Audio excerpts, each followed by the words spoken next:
It was also during that time in college, coming from this liberal arts background, that I was introduced to everything that science could mean in the lab, but also outside of the lab in a very societal context. And that's when I started learning about the importance of science communication and the role of science in policy and all of these other intersections that aren't necessarily obvious when you think about scientists behind a lab bench or at a fume hood or in the field.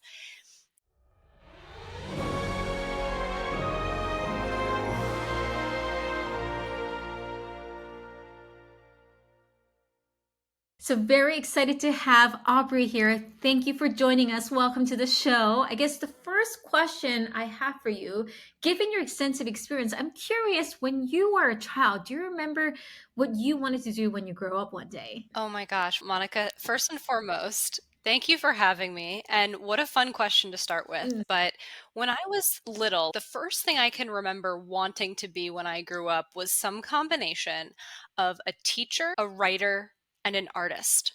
I think I was really influenced by my mom, who was a teacher, and I had a grandmother who was a professional artist, and I always just really enjoyed creative writing. I was like elementary school age. Because you come more from a science background, chemistry, biology, material science. Tell me a little bit more why you knew when you were a student that was the field you wanted to get into. So I think things really started to change for me a little bit when I was in middle school. Sixth grade, Mr. Parente, shout out to him. I had a really influential science teacher who just made science seem really fun and really cool.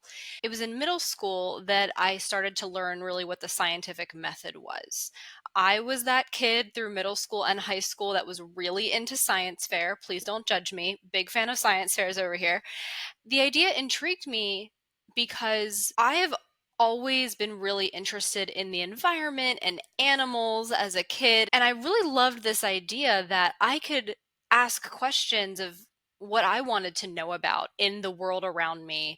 And I had the ability to find the answers, which really is the scientific method. I could pick something that I was really passionate about or interested in, or that I thought was a real problem in the world, and try to devise some experiments to come up with an answer, a solution, what have you, And scientific. not only did you pursue science, you have pursued a bit deeply, even more so, and gotten your PhD. Tell me a little bit more because even if you love science, I think it's a whole other decision making journey to say, hey, I might want to do this more studying thing and do this PhD. Yeah, it's a decision that should not be taken lightly, right? My real professional story with science begins when I was an undergraduate. I attended a small liberal arts school called Ursinus College in Pennsylvania. Big fan.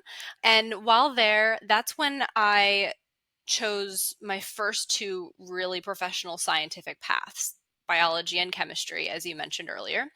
And so I learned during college that I thought I'd want to pursue what I think academics typically call alternative careers, basically not behind a lab bench for the rest of your life. But I did still realize that being seen as an expert in the sciences would be important for me to pursue science in one of these alternative career tracks. There's lots of skills and experiences that help shape you who you are as a leader and as a person. I'm curious, you hinted already a few incidents through your reflection, but what would you say has been really key in helping you be a better leader and the person you are today? I really like to say that everything that I'm doing today is connected in some way to the interdisciplinary experiences I had in college.